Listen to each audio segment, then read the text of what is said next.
kind of Let's see sound. how this goes. Okay. Oh, cool. Oh wait, what did it do? It You says see? meeting is now streaming live on YouTube. Oh, I gave you an alert. Should we check? Nice.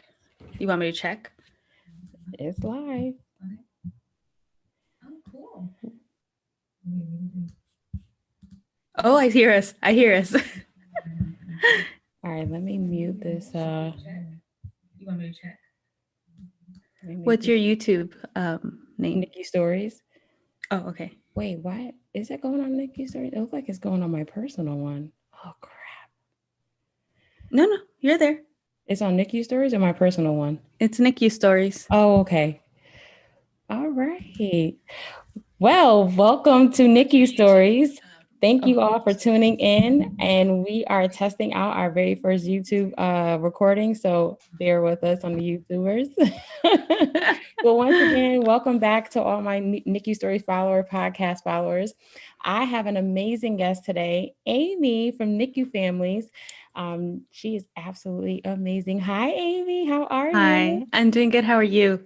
I'm excellent. Welcome to NICU Stories, and thank you so much for taking the time to speak with us today and share your story and some amazing tips when it comes to NICU stories, and NICU PTSD, and NICU mental health, and mental health for special needs families. So, how are you?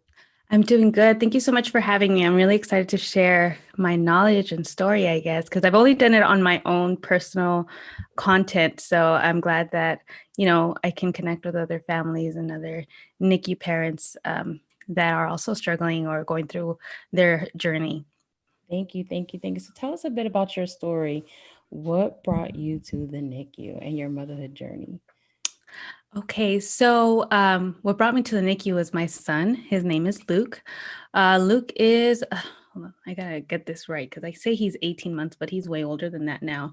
So let me see, August, September, October, November, December, January, March, April, June. Yeah, he's a year and 10 months now. So Oh, way past a wow. year and a half. Yeah, so he's a year and 10 months and he was born full term. And I had a healthy pregnancy. Everything went well, no problems. And if you know, when we're pregnant at 37 weeks, we get tested for a bacteria called JBS. It's completely unharmful. Like it doesn't do anything to adults. Sometimes we carry it, sometimes we don't. It's very normal. Mm-hmm. But when it comes to children, this bacteria can be very deadly, I guess. Like it in the past, and it took lives, right, from children. And now obviously with all of the medical advances, there's been ways to avoid that. So um, when I was 37 weeks, I got tested for that bacteria and I came out negative. I came out negative with my first child, which she's 4. So he was my second, and I came out negative with his. And when he was born, perfectly healthy, 9 and 10 on the APGAR, I think that's what it's called when they're born, um, completely healthy. And he was fine. And I started noticing that he wasn't eating. So when my daughter was born, she breastfed as soon as she came out. And he wasn't. He was refusing to eat. He was just kind of getting like antsy. I couldn't figure out what it was. And they're like, don't worry. We don't worry about babies not eating until 24 hours after they're born. And I looked at my husband, I was like, 24 hours? How That's a does a long time. baby go without feeding for 24 hours? And they're like, it's fine. After 24 hours, then we'll start to worry. And I said, well, I'm worried now, but I said, okay, fine, whatever. And so 3 hours passed and I'm still trying to feed him. He doesn't want to. He was just not reacting in the like suction modes or anything like that. He's not reacting. And then by like 3 a.m., he was born at 11. So like at 3 a.m., he started making this really weird noise of like grunting. So like it was like he was crying, but he wasn't really crying. His face was calm. He was calm, but the grunting sounds were like weird. And so something in me, and to this day, my husband and I think that it was just God telling us like, you have to Check do 'em. something. Mm-hmm. Yeah. And so I called the nurse, and the nurse checked him, and well, they took him from me to just monitor and check him. And I fell asleep. Woke up at 6 in the morning and realized the baby wasn't back yet. And so I I asked the nurse, and the nurse came in and she told me that he was in the NICU. And I was like, the NICU, but I had no knowledge of Right. what goes on in there. Like in my head, NICU babies were preemies, and Right. that's it. Right. Right. And so like I was like, why is he in the NICU? He is completely healthy. Like he shouldn't be in there. And she was like, well, he's completely fine. We're just monitoring his breathing. He got meconium in his lungs. So that's why so Oh, there was something wrong with his breathing. So good thing that you called me and we checked on him. Okay. So that was like at 6 a.m. Then visiting hours started like at 8. I don't know. I don't remember. It was all a blur. We go in there in the morning, and it's crazy, right? Because like your baby's in the NICU, you feel weird. You should have the baby. You feel kind of like you're missing something because you just had a belly. Your baby's not with you. So like you're just like, what do I do? So they just like start pumping. Like that's all oh, I did. Start oh, pumping as soon as they took him in. And I was like, okay. And so after that, I went in and we were with the baby. And as time passed, they took some tests, and the doctor came in and he said, we tested the baby for blood culture and he has what's called GBS in his blood. And I was like, no, I was negative for that. I tested for that. I was mhm. negative. And I had a really bad experience with my OBGYN. Um, I was not happy with them the entire pregnancy, and I wasn't able to Oh change them. no. And so I was already angry with them just overall, because there's just so much there's so much to unpack there. But I just didn't have a good experience with them. And so when they told me I was positive, I said, they did something wrong. And until this day, it's possible that it could have been something that was overlooked by the clinic. And they told me I was negative when I was actually positive. So the doctor's like, I don't know what happened. I'm here just to take care of the baby. And he's positive for GBS, meaning you're positive for GBS. I have no idea how that occurred or your experience, but now we have to take care of the baby. So I said, okay, so what do we do? Mhm. So the infection started in his lungs, and that's why he was making those grunting noises. So anytime you have a baby, a newborn that makes grunting noises and they're not eating and they're lethargic, you need to get them checked as soon as possible, because that's how the GBS shows up, mostly the grunting noises. And the longer you go without catching this, the more of a possibility of greater damage to the brain. Right. Right. So even though most of these are caught like 6 to 10 days after, like when they take them home, that's when the baby starts to show symptoms. Mhm.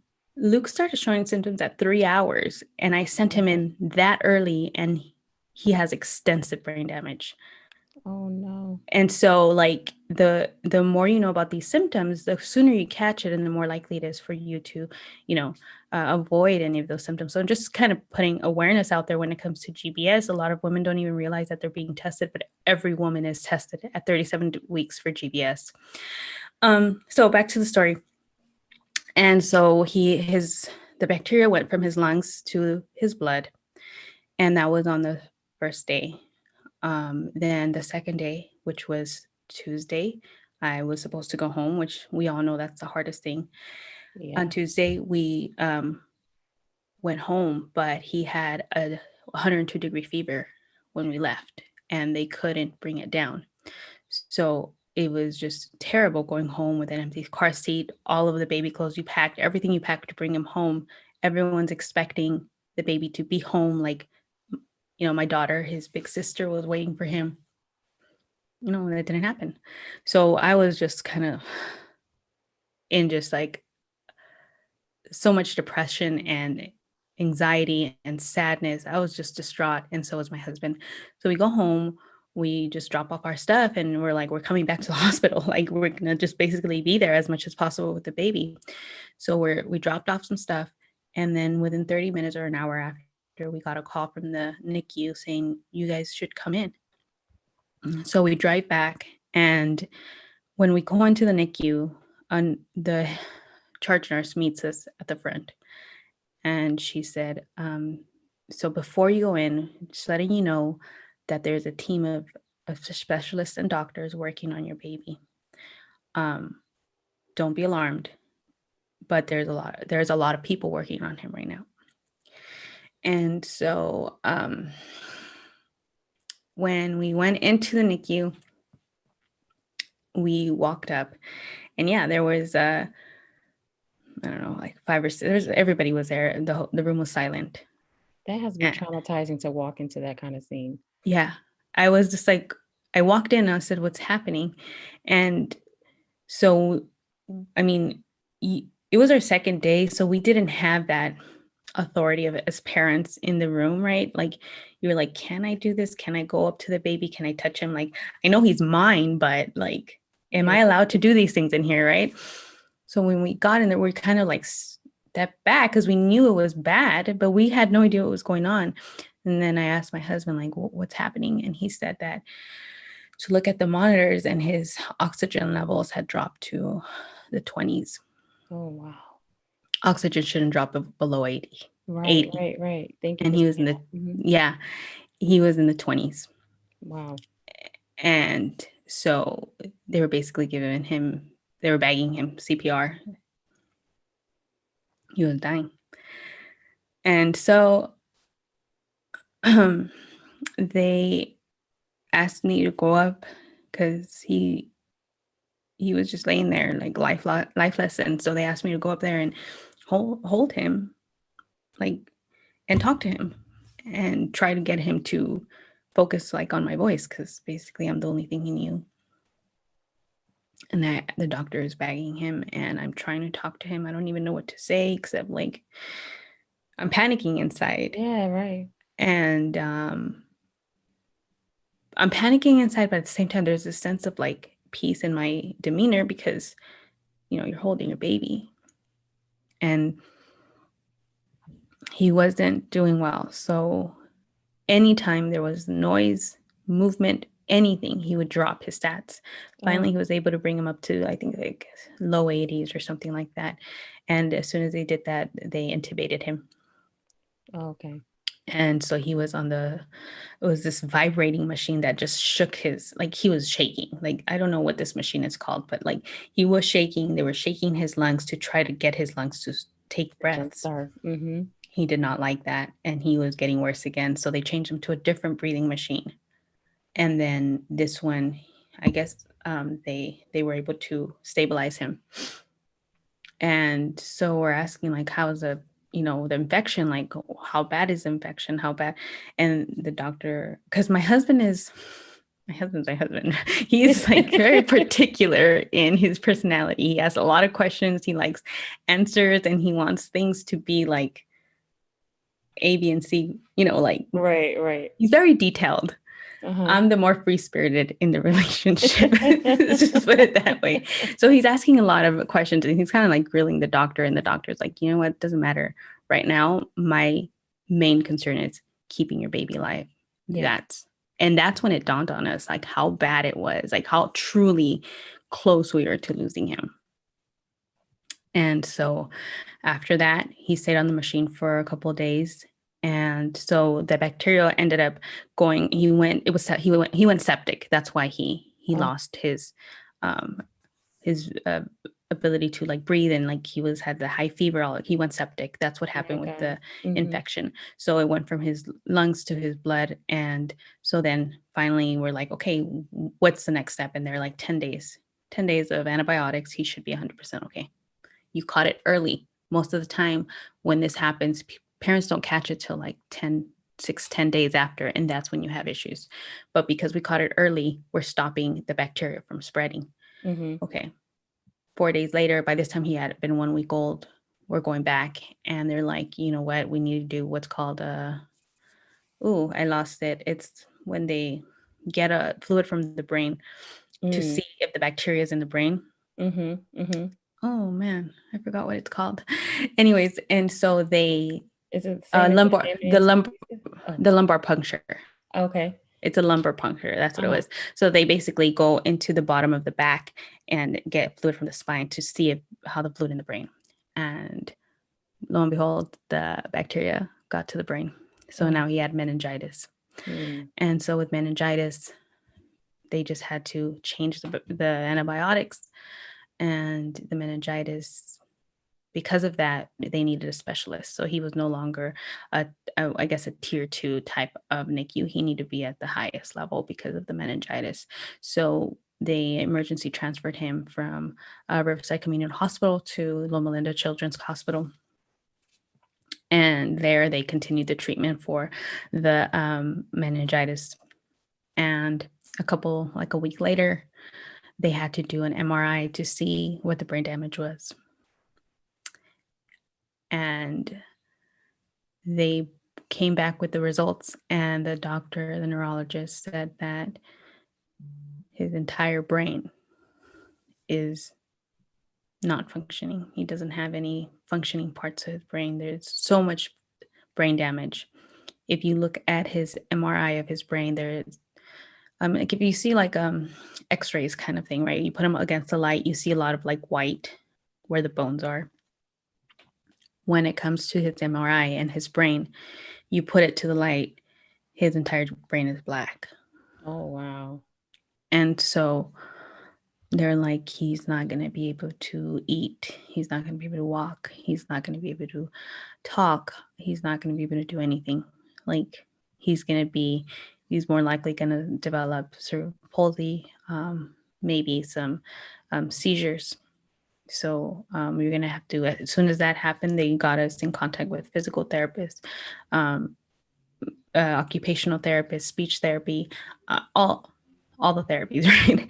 And they're like, that's it. And that was like, I feel like when he went through that second day and he almost passed away, I still was hopeful because I was like, no, this can't be it. Like my mind wasn't like accepting it. When they told me about his brain damage, I guess that's when everything like sunk in and just kind of like I went into panic mode inside because I was so just distraught. And so that's where it was. That's what happened. So with his story, that's where we began to accept and take the role as special needs parents. And since he was born, our main goal is to give Luke the best life as possible with the best chances as possible. So we do all his fighting for him, you know? And so he was in the NICU for another 3 weeks, total of like 34 days. They got rid of the infection, they got rid of all of the bacteria. And they're like, here's your baby, go home. We had to get a G tube. I was like, how am I supposed to feed him like that? Like, it was just, now it's second nature, right? Mm-hmm. But yeah, they had to train us on how to feed him through the G tube, his milk and all of that. And he didn't wake up. He wouldn't wake up. And he was asleep.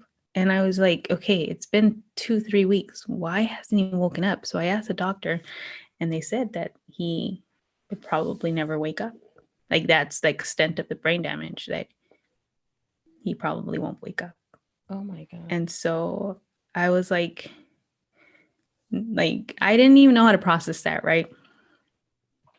So we brought him home, and immediately, I mean, we're a family of faith. So we prayed.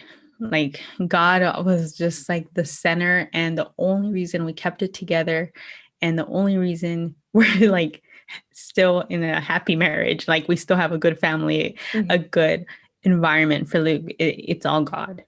Mm-hmm. And so we left the NICU and we started our journey, and now Luke is almost going to be 2. He's very drowsy. All of his pictures, you can tell that he's barely opening his eyes, but he still opens them. We know our son in a way that nobody will know them. Right. Will know him. We connect with him in his own way. We know he's nonverbal, but he communicates. We know he communicates. Mm-hmm. Yeah. He has his little wheelchair. He looks so cute in it. Oh. And we've learned to find joy in our pain. Oh. And that's our story for the NICU. I mean, the journey doesn't stop there. It continues on after. We have specialist visits. We've had numerous 911 calls. We've had Mm. hospital stays. And yeah, but as far as the NICU story, that was it in a nutshell. I mean, I Mhm. can go into a lot of detail, but in the NICU, I started to share his story on Instagram. And Mhm. I don't know if you want me to go into that right now on Yeah, how absolutely. What I started getting my passion to help other special needs families. I'm a licensed marriage and family therapist, Mhm. so my career and life work before having children was helping people with mental health issues. Mhm. And now I'm going through that. You know, I left the NICU with depression, PTSD, anxiety. And like I tell people, the depression you go through, it's so weird because you don't really know how to explain it. And I would hear my clients tell me what their depression felt like when they say, I turn off, I'm like a zombie. I just don't feel like I feel isolated. Right, right. Mhm. And I was like, what is it like? How does that feel like? Right. Because I had never gone through depression. And so when we left the NICU, I was very depressed. Mm. I would look at myself in the mirror and not recognize myself. Like Mhm. I would not know who that person in front of me was because I had lost all of my motivation, my personality. Like the person that went into that NICU is not the same person that comes out, Wow, that's so right? good. Mhm. And It's so so true. I came out and I was like, who is this person? I would look at pictures of times when I was happy Mhm. beforehand, and I could not connect to those moments anymore. I Yep. could not connect to that person that I would see in pictures. It would be Christmas time and we went with family. And by this time, at this time, our support system hadn't been like, I guess, finessed. You know, we thought everybody was there for us. So we would Right. go with all family, right? And the truth is, not everyone is, and it's okay. And I don't have any ill will against anybody that is not able to support us in the way we need to be supported because it's very specific the kind of support that Right. special needs parents and NICU parents need. But we went to Christmas that year. He was 4 months and he had just spent a week, no, 4 days in the hospital. He got Mm. out the 23rd and we Mm. celebrate Christmas the 24th. We're Hispanic. So it's the 24th. And so we went and I was sitting there and everybody was having a good time. And, you know, I wasn't, you know, they said hi to me. They were including me, you know, trying to make us comfortable with Luke. And I was looking at everything and it's like, I'm here, but I feel like I'm looking at everything through a glass window. Mm. Like you Like couldn't engage. I could not engage. I could not connect. There was there's no just desire to be around these people, even though they love us, they care for us. And I know I love them, but I just did not find any connection with them. And I just felt isolated. And Mhm. that is depression. Like if you think of depression as not feeling sad all the time, it's not crying every single day. Yes, Mm. that's a huge part of it, but depression is that isolation, that Yep. feeling disconnected, that low energy, that not being able to sleep because you're just kind of like in like this emptiness. Right, That is right. a depression. And that was in the episode I was in, right? So depression is through episodes. It's not like I'm always depressed, but you can find happiness within a being depressed person. Mhm. So we would go through depression. My depression would last maybe a week, and then when I would find like something to hold on to, and I would have a good day, good days, and maybe a week or two, and then I would get depressed again. And that is depression. And then my anxiety came with after he started getting sick, when he started getting seizures. So Oh, anxiety started coming in by worry. yep. And one of my worries is, and then to this day, is that anticipatory grief. Like, how long will I have Luke? For Oh. a person that doesn't use their body, that doesn't move, like, you don't realize how much movement plays a part in your body's ability to live. Mhm. A body that's not in motion will not continue to go. So we have to move him. We have to keep him in therapy. But like, how long is that? How long will that help him for until Right, right. he's not able to continue, or like his G tube. One of the things that the neurologist told me when he was explaining that MRI, I asked him like, how long will he live? Like that question was the first thing that came to my head. I've worked with special needs kids before. I've worked with mental health community. So I've seen people with cerebral palsy. And I wonder like, how long do I have him for? Of course he couldn't answer me. Mm-hmm. But he told me this, and I've said this so many times, but it's just always stuck in my head. He said,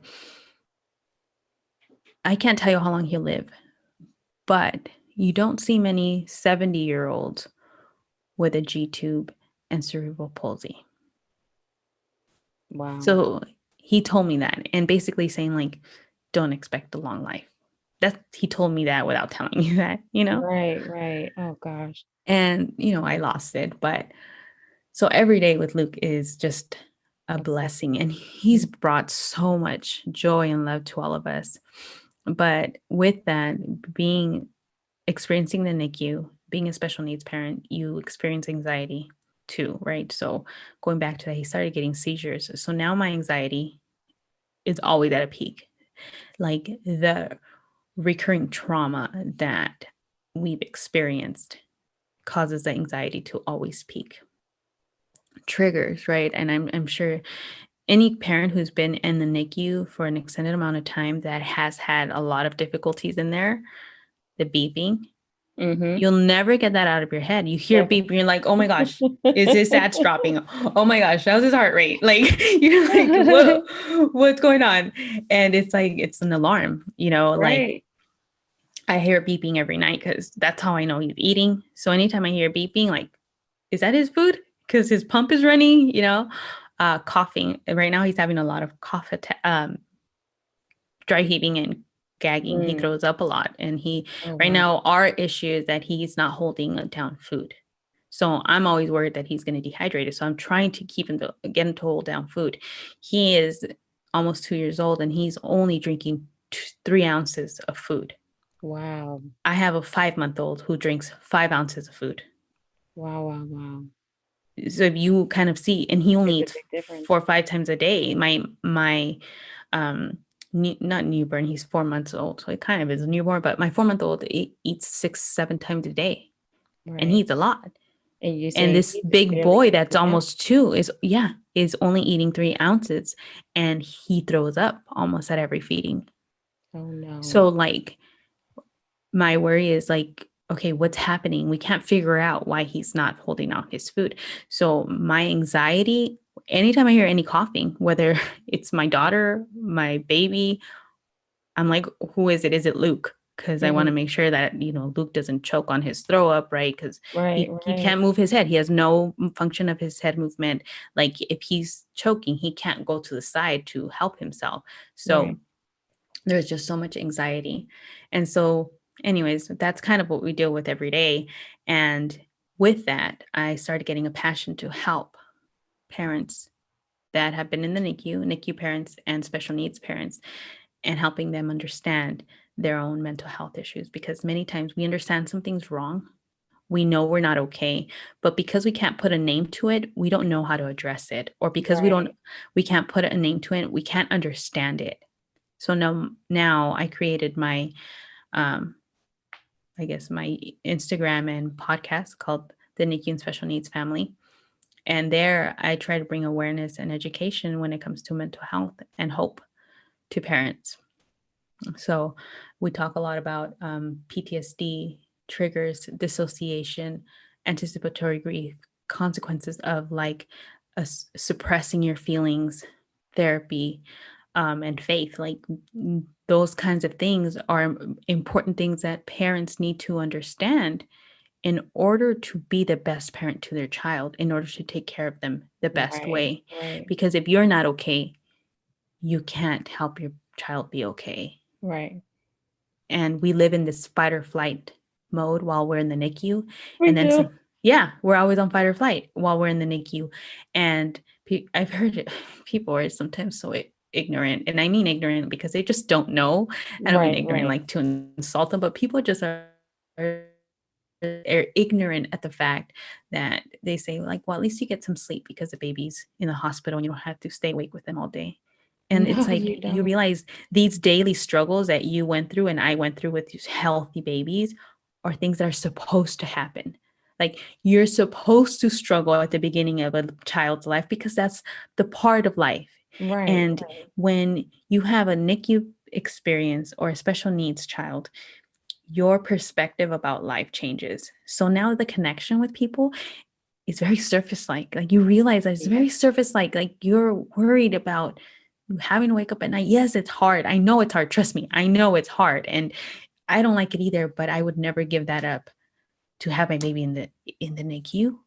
Like Right. there's just some things you don't say to NICU and special needs parents, and I that's one think of you them. hit the nail right on the head when you said we have a different perspective in regards to what's supposed to happen. Like that's a natural part of life, which we all complain about. Well, most parents complain about it, like, oh, you got to wake up in the middle of the night, but you're supposed to when you have a newborn. Like, and not being able to wake up in the middle of the night, that adds to the PTSD, that adds to depression, that adds to Mhm. it's just like, I don't hear any crying. Why? Because my baby's not with me. My baby's in the hospital. Like, I would much rather wake up in the middle of the night to my baby crying for food than to know that my baby's not here, but in a whole hospital by themselves. Yeah, exactly. Um, let me put my volume down because my phone keeps going off. Can you hear that? I hope not. Mm-mm. Oh, okay.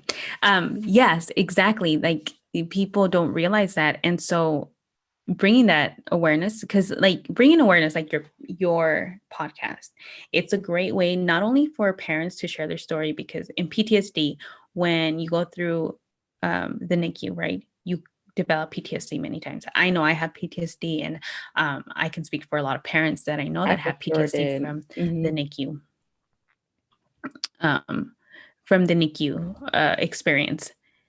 But hold on, I lost my train of thought. I was going somewhere with this.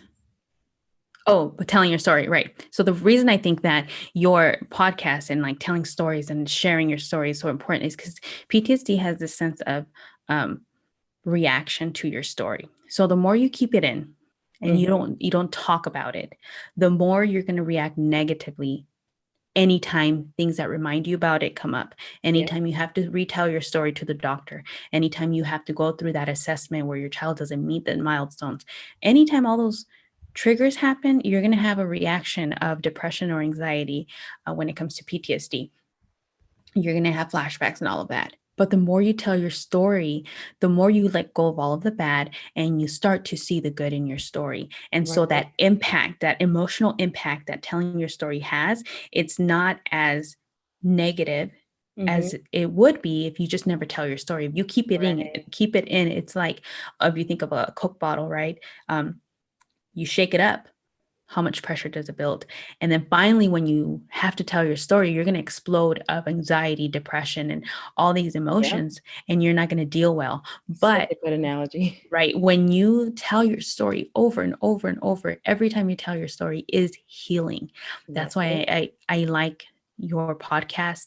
I follow a lot of accounts that encourage moms to tell their stories, or parents, not just moms, because dads have their own experience that I Yes, think they is a do. lot of times is overlooked.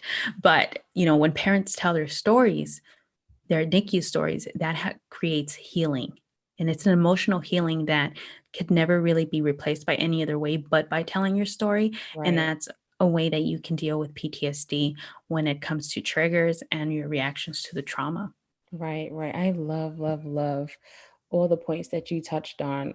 I the fact that you broke down how that domino effect of mental health, the breakdown for mental health for NICU parents, and especially the NICU parents who have children who become special needs from the NICU, and that catalyst effect and that layering effect of the mental health breakdown from the shock of you having to leave your child in the NICU, the shock of all the other health issues that come with them being in the NICU for some parents, and how depression, then anxiety, and then the PTSD. Like, I love how you illustrated that because people don't realize that is the breakdown effect for most NICU parents, and especially NICU parents who have children with, special needs or medical special needs.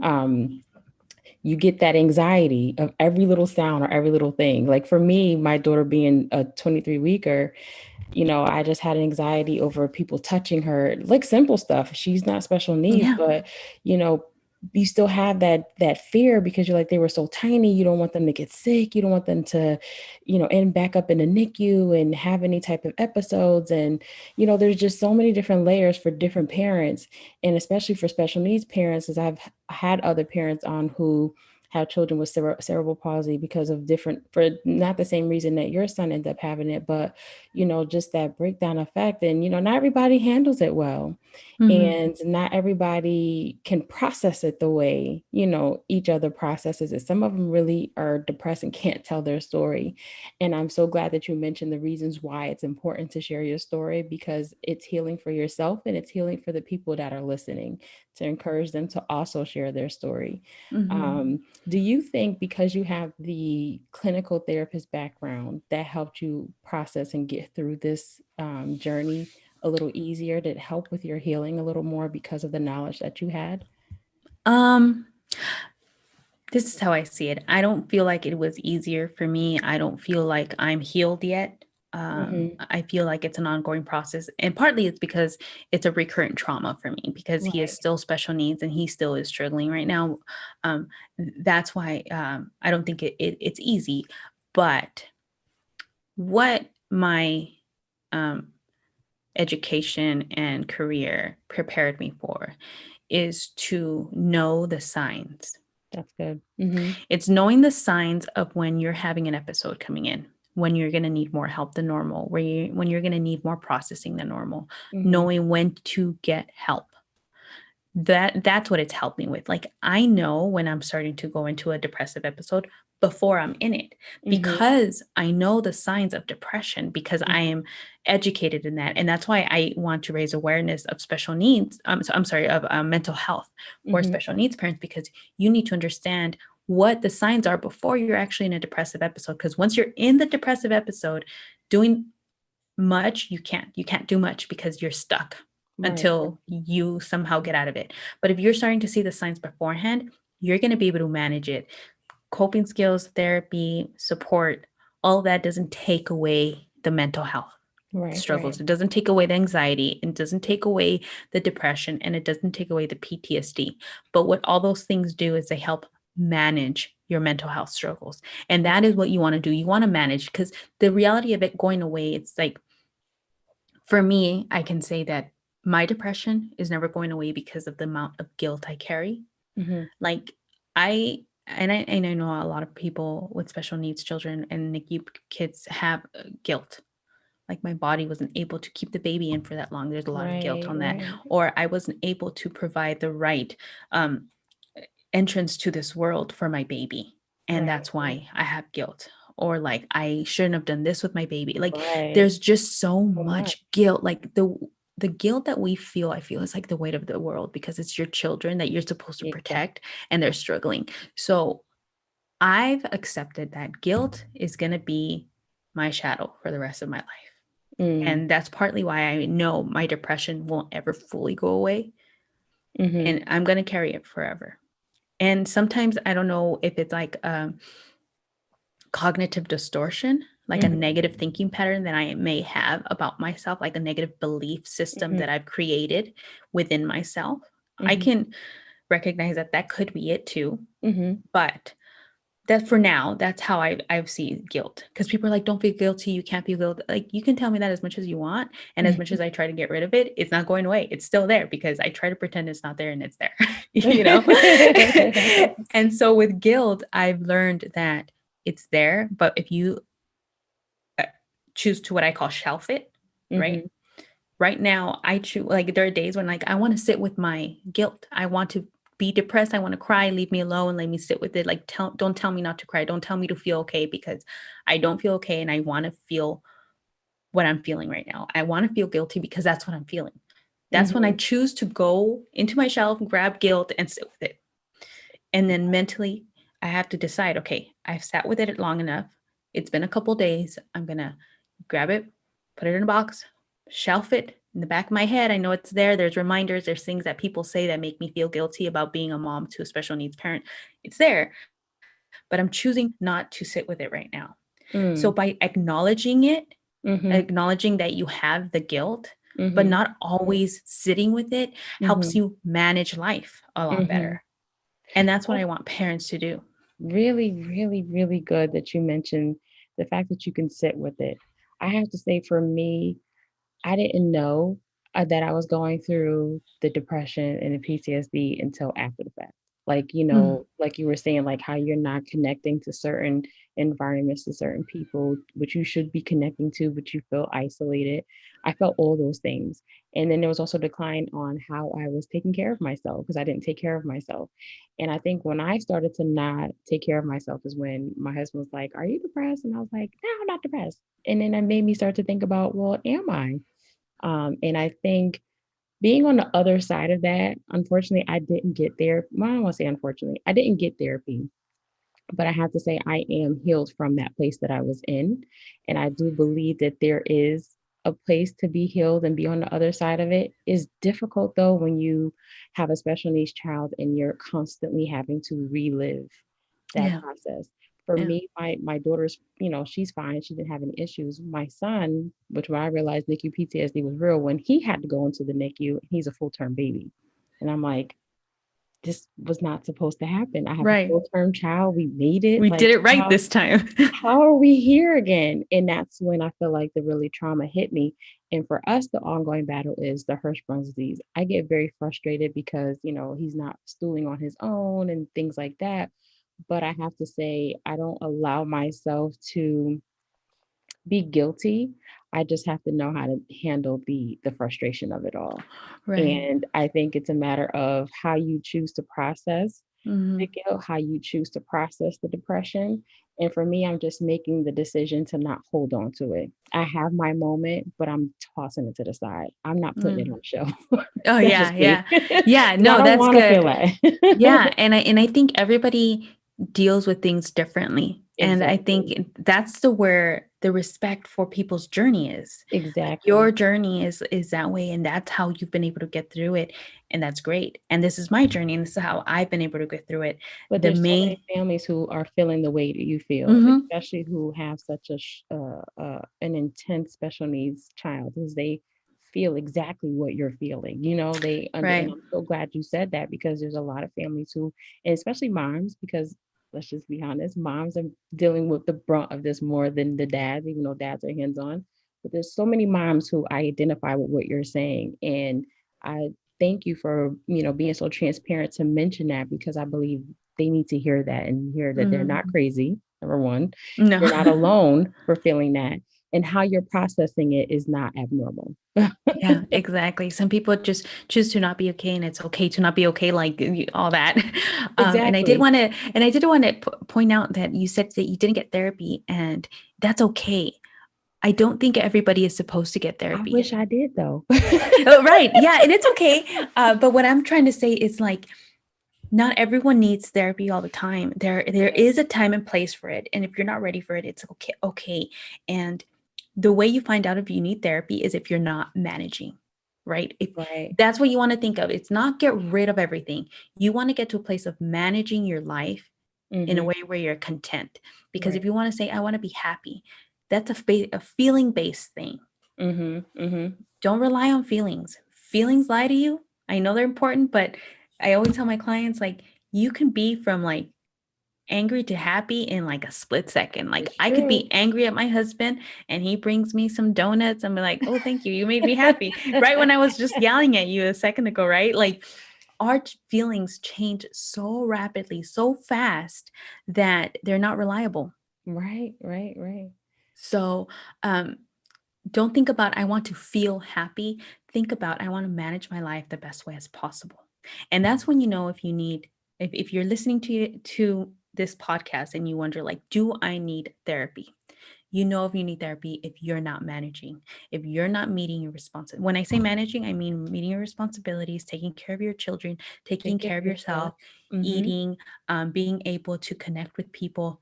That is managing basic life skills. If you can't manage your basic life skills when it comes to your special needs child or your baby or your children or your marriage, and you're like not going to work, you're sleeping all day, you're missing appointments, you're that's how you know, okay, I can't do it by myself anymore. I need to bring someone in. And that's where you get a therapist. When you're not managing your daily life activities, that is when you need therapy. Not because, some people are just depressed and they're like, I want to process, that's great. But if you're the kind of person that like wants to hold off and it's like, when do I really know? That's how you Right. really know if you're not managing like daily life activities. And I'm so glad that we transitioned to the talks of the therapist, because that's the questions that I have. As a Hmm. clinical therapist, do you think, because like you mentioned, sometimes we get to a place where we realize, you know what, I need one. In my case, I didn't know I needed one, but I definitely needed one.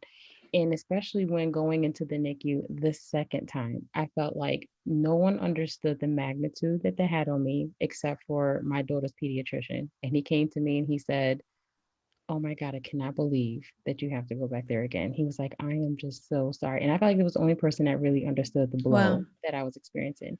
So, in cases like that, do you feel that it is important for there to be a clinical therapist for the care team for all NICU parents? Because when you're not familiar with the signs, when you're not familiar with the triggers, and especially when you're going through the NICU for twice or more than once, because I know families who've gone through it more than twice, Hmm. shouldn't there be a therapist on that team to be able to help you identify with these things so you're not sitting in depression for longer Yes. than you should be? Yes, definitely. And I think it's definitely should be a part of the NICU experience, at least to have and I don't know if maybe, and this is something I've thought about since I experienced it, like having groups, because whether it's therapy or group therapy, connecting with a therapist will help you identify symptoms to manage them. Mm-hmm. Connecting with a group helps you identify symptoms and people who are experiencing those symptoms with you. Right. So That's so now you're true. not alone. So now you help each other. And having that sense of like, okay, I'm going to help you and you're going to help me, and having that A community like community. we're trying to create, right? Right, Having right. this community really is a healing process as well. So some people may need therapy, some people may need group therapy, but I do think is an essential part of the NICU experience that I didn't get. Right. And the thing with me is people are like, "Oh, you're a therapist, so you know what I'm trying to say already, right?" And it's like, "Yes, I know what you're trying to tell me, but sometimes I still need to hear it even though I Yeah, know." Because exactly. when I was going through a depression, I knew it, but I was like, "Ugh, I'm a therapist. Like, I shouldn't be going through this. Like, I should know better. Like, I should be able to manage this because I work in this field. Like, how Right. how how am I going to be this fraud being a therapist and be going through depression? Like, how does that happen? Oh Like, my gosh. my clients will think I'm a fraud." And I didn't go back to work for a long time because I thought that I would not be able to be a good therapist. And the truth is, this experience has made me a better therapist because I can Yes. connect in such a much more vulnerable and authentic way to clients because of my experience. And you don't have to be a therapist to connect to people and be authentic and provide that support. Right, right, So right. I think our experiences has given us a new perspective to be able to connect with people, not just people with special needs, but people who are struggling in a way that's like, you know what? Life is hard. Yep. Things can be shitty sometimes. Sorry, Right. I don't mean to cuss, but like sometimes you just have to be realistic on what's happening. It's that bad where you have to use like those strong words. I feel like there's a time and place for everything. Everything has Really positives and illustrated, right? negatives. So like even bad words do. Anyways, I get in on tangent. So sorry. You can No, cut no this worries. out if you want. But it's okay, like connecting with people when you've gone through your own experience. But yes, I do think that NICU wards should have a therapist that kind of push them a little bit more, push the parents a little bit more, because you saying like, oh, have you thought about helping someone, or here are some numbers, it's not enough. But having this like, okay, there's group going on for NICU parents. Which one are you going to sign up for? Like automatically. It's not a choice. Like, do you want to, do you not want to? Hmm. Which one are you going to sign up to? Kind of like push it more in their face. And Right. then if they're like, I don't want to, then You they back have off. to actively deny it rather than passively deny it. Right, Right. There's right, a right. difference, right? When you passively deny it, it's like it's passing by and you're like, But if you actively deny it, meaning it's in your face, you're there, you have to sign up for something and you have to say, no, I don't want it. It's a lot harder to deny something like that knowing that you need it. Exactly. I absolutely love But how you unpacked your story because you really touched on so many different aspects in regards to the NICU experience as far as mental health, as far as being a clinical therapist, helping with mental health, and then having to experience your own mental health trauma and how you had to overcome that and just the real rawness of it all. And the fact that you even mentioned that you question your own career. It's like so many different things as just parents that we go through that people just don't understand. And, you know, the fact that you're even experiencing the NICU, the fact that you're even experiencing mental health, and then now you're questioning your career, which you've been doing forever because of this experience, and then trying to find a way to overcome it. I just commend you that you've overcome these odds, which could have like been detrimental and, you know, hindered your entire life and changed your entire path, but you were able to overcome it to be a voice and an image and a support for other parents who are experiencing exactly what you're experiencing. So I tilt my hat to you and I'm giving you thank you. virtual flowers Thank you. for just being on this journey and being a resource for other parents, especially NICU parents and special needs parents, because it's not easy. And I am just so amazed of your transparency and just the realness that you brought. And like you touched on just so much that I'm like, I really don't even have any questions. Yeah, I can go on forever. Like I just feel so passionate about being authentic to Mhm. the special needs community and you know the NICU parents, like being authentic. We want to be the tough person. We want to have it all put together, always knowing what's best for our kids and just being strong. And, you know, we're not going to let ourselves look weak because then people are going to know. It's like there is strength in your weakness. And that's what the Bible says, you Yeah. know? And so we have to use that. And it's okay to be weak. My husband, I feel like, you know, it's important to bring this up, but my husband has brought so much strength through his weakness. Mm, mm. And something I never like realized how much of a strong man he is by how authentic and just raw in his emotions he's been, because that's not easy. It's a lot easier to be strong and off-putting Yeah. than to break into your own emotions and be honest and raw with people. That's a lot Right. harder to do than actually be quote unquote strong. Right, right, So right, right, right.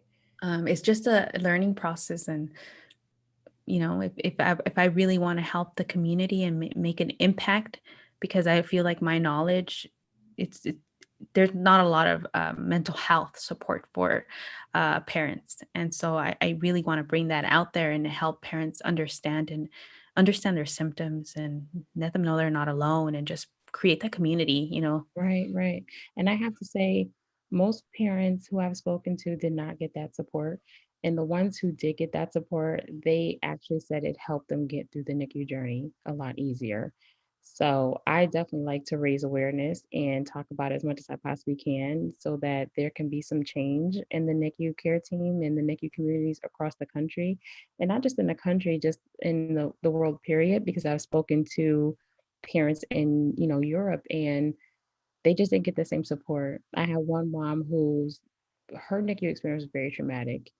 And it was so traumatic that I literally in our interview, I was crying, I was bawling, like I was boohooing because and it's not even my story. And I'm just like a Hmm. mess. And I must have triggered something in her, not intentionally, but her story, and it was a learning lesson for me to hold back my tears, cry later, but I must have Hmm. triggered something in her that she wasn't able to share her story. So we never did the recording. And I wish I had recorded her interview and I could at least share that just to raise awareness of what parents are going through in NICUs across the world. And having a therapist, like it's needed, especially all the different traumas that parents go through in a NICU. So I'm just so grateful for your story. I'm grateful that you're in a good place to be able to share your story, especially to the extent and the magnitude that you did, because you just touched on everything that I think every NICU parent can identify with, and every special need parent can identify with, especially with the mental health aspect and how you feel and what you experience mentally and emotionally, even outside of being in the NICU, and how it's a continuous, ongoing journey. You just gave such a wealth of information and knowledge and support, I believe, for any parent who's going through the NICU or special needs parent. So I thank you and commend you for taking the time to share your story, because I know it's going to be a help and a blessing to other people. Do you have any words of encouragement that you would like to share with anyone from the NICU or special needs community? Yeah, it's one, there's a couple things that I always feel like make a big difference in being able to manage your daily life. Find coping skills. What is it that helps you keep going? Do something that helps you, whether it's working out, reading, whether it's doing yoga, just something that helps you just recenter yourself. Coping Mm, skills. Have a support system. Have at least one person that you can truly be honest with and open with. Talk to your partner. Don't shut them out, mm-hmm. because finding support in each other is imperative. And share your story Yes. so you can find healing. Don't be afraid to share your story. I love it. I love it. I love it. I love it. And Oh, and how lastly, I don't even know why God, all right? Like God. absolutely Like if it's not, prayer. if you do all those things and you don't put God in it, like you're going to struggle. That's just my opinion, but God, okay? That's all I Me got to too. say. I needed God through the NICU experience. That was the only way I could get through it. That was the only reason why I didn't have a therapist, because God got me through it literally. Yeah. Yeah. The therapist would have helped, but God definitely got me through it. Yeah. And how can people follow you for, stories on, following your son's story, and just also just getting so much information in regards to mental health and wellness? Yeah. So I'm everywhere. On TikTok, I'm on amyj.bar. On YouTube, at the NICU family. Instagram, I'm at the NICU family. And then if you go on Instagram, you can just click on my website. The website is hold on. It's called it's amyj.bar doc wix site / amyj.bar.com or something like that. You know what? I'm going to send it to you because it's like a long thing, and you can just put it in the show notes. But if you go on the Instagram page and you go onto The link tree. the link, and you'll have the link tree there. I write a blog every week. I have my podcast, which is the NICU and Special Needs Family, and I Mhm. do that every other week. Every Friday, I post worksheets when it comes to mental health. So sometimes, if you want to learn on anxiety and special needs parents, communication tips with your care team and special needs parents, great and special needs parents or NICU parents, you can go on there where it says resources, and you can download all those links, all those pages as well. So you can read them on your own time. And my Instagram is at the NICU family. So yeah, I'm I kind of love it. everywhere. Definitely follow her on Instagram and all of her other social media outlets. I actually came across Amy from her Instagram page, and she just has such a wealth of information that most, I say just about every NICU family can definitely identify with. And the knowledge that she's, spreading there, it was helpful for me. And I was like, I have to get her on to share this information on the podcast, because I just felt like if I had this when I was in the NICU, it would have been a wealth of help for me.